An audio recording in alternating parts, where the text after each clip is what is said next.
Hello friends, नमस्कार and welcome to समाधान। तो साथियों, उम्मीद है कि आप सब स्वस्थ होंगे और स्टडी पे फोकस कर रहे होंगे। साथियों, बीपीएससी एग्ज़ाम जो कि कैंसिल हो गया था, उसको अगस्त में अंतिम सप्ताह में लिया जाएगा। इसके रिगार्डिंग हमने अपडेट दिया था। तो वहाँ पे वैसे कैंडिडेट जो कि एग्ज़ाम में अपीयर नहीं हुए थे, अब वो कारण कोई भी हो सकता है जिसकी वजह से वो अपीयर नहीं हुए थे, तो उनके मन में एक डाउट है कि क्या उनको दोबारा जो अगस्त में एग्जामिनेशन होगा उसमें बैठने दिया जाएगा या नहीं दिया जाएगा, यानी उनका एडमिट कार्ड जारी होगा कि नहीं होगा प्री एग्ज़ाम के लिए दोबारा। तो ये डाउट हम लोग यहाँ पे क्लियर करेंगे साथियों, और जो भी हम लोग बात करेंगे वो बिल्कुल लॉजिक तरीके से बात करेंगे कि हाँ, क्या चांसेज है आपको बैठने दिया जाएगा या नहीं दिया जाएगा। और जो दूसरा क्वेश्चन है इसमें कि क्या सेंटर सेम रहेंगे, इस बार क्या प्रक्रिया अपनाई जाएगी जो कि सेंटर एलोकेशन का प्रक्रिया होगा। और साथ में जो सबसे ज़्यादा क्वेश्चंस पूछे जाते हैं कि आखिर करंट अफेयर्स कब तक कब पढ़ें हम, ताकि हमारा आसानी से करंट अफेयर का पोर्शन कंप्लीट हो सके। तो साथियों, तीनों क्वेश्चंस को हम लोग यहाँ पे एक एक करके देखते हैं। फर्स्ट ऑफ ऑल यहाँ पे हम लोग देख लेते हैं वैसे कैंडिडेट का क्वेरी जो कि पीटी का एग्ज़ाम जब मई में लिया गया था और उसमें ये लोग अपीयर नहीं हुए थे। अब कारण कुछ भी हो सकता है साथियों, किसी का अपना पर्सनल कारण हो, कोई समय से नहीं पहुंच पाया हो, बहुत सारे कारण हो सकते हैं जिसके कारण से आपने एग्ज़ाम को छोड़ दिया। अब सवाल ये है कि आप एग्ज़ाम में बैठने दिया जाएगा या नहीं दिया जाएगा। तो साथियों, यहाँ पे अगर लॉजिकली बात करें तो देखिए, आपको श्योरली 100% यहाँ पे आपको बैठने का मौका दिया जाएगा, क्योंकि साथियों यहाँ पे किसी स्टूडेंट की गलती नहीं है, क्योंकि पेपर को ऑलरेडी आयोग की तरफ से ही कैंसिल किया गया, क्योंकि यहाँ पे पेपर लीक का मामला था। और बहुत सारे सेंटर पे ऐसे कैंडिडेट जिन्होंने एग्ज़ाम को बाइकआउट कर दिया था कि मैं इस एग्ज़ाम को नहीं दूंगा, क्योंकि वहाँ पे पहले से उनको पता चल गया कि पेपर किसी गलत तरीके से वहाँ पे मैनेज करवाया जा रहा है, तो उन्होंने एग्ज़ाम को बाइकआउट कर दिया।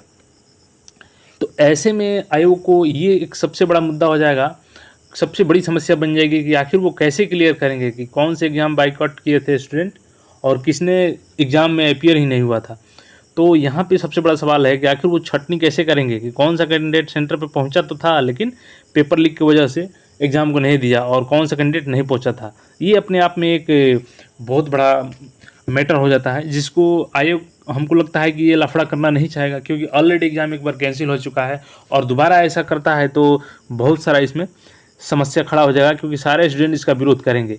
तो मैं 100% श्योर हूँ कि आपका एग्जामिनेशन में मौका दोबारा मिलेगा, चाहे आप 67 में अपीयर हुए थे या नहीं हुए थे।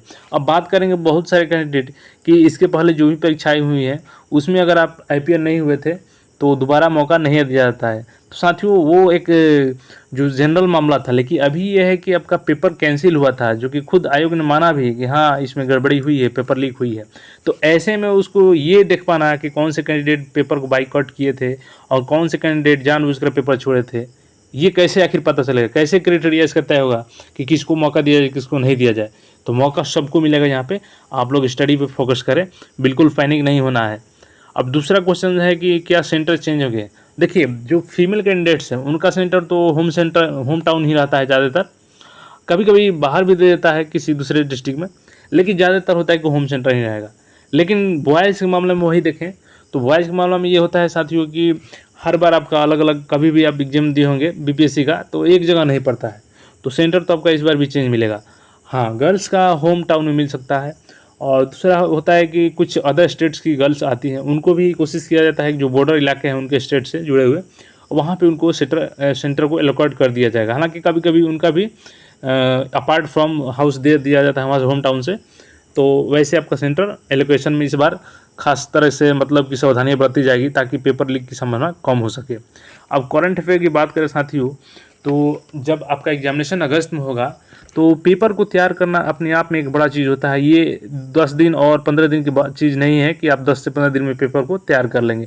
तो साथियों, कम से कम 1 महीना का मंथ तो लग ही जाता है, 1 मंथ तो लग ही जाता है आपको पेपर तैयार करने में आयोग को।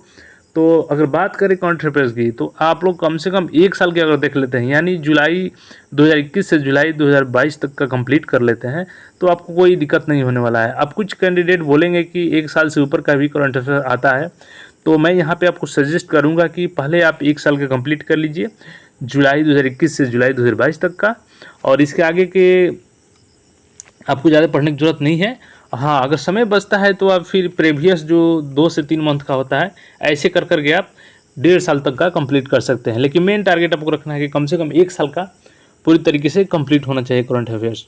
तो मुझे उम्मीद है कि अब यहाँ पे सारा जो क्वेश्चंस था आपको उस वीडियो में मैंने यहाँ पे आपको समझा दिया है। अगर फिर भी कोई डाउट है तो आप कमेंट कीजिएगा, और चैनल पर नए हैं तो ऐसे अपडेट के लिए चैनल को सब्सक्राइब कर लीजिएगा। धन्यवाद।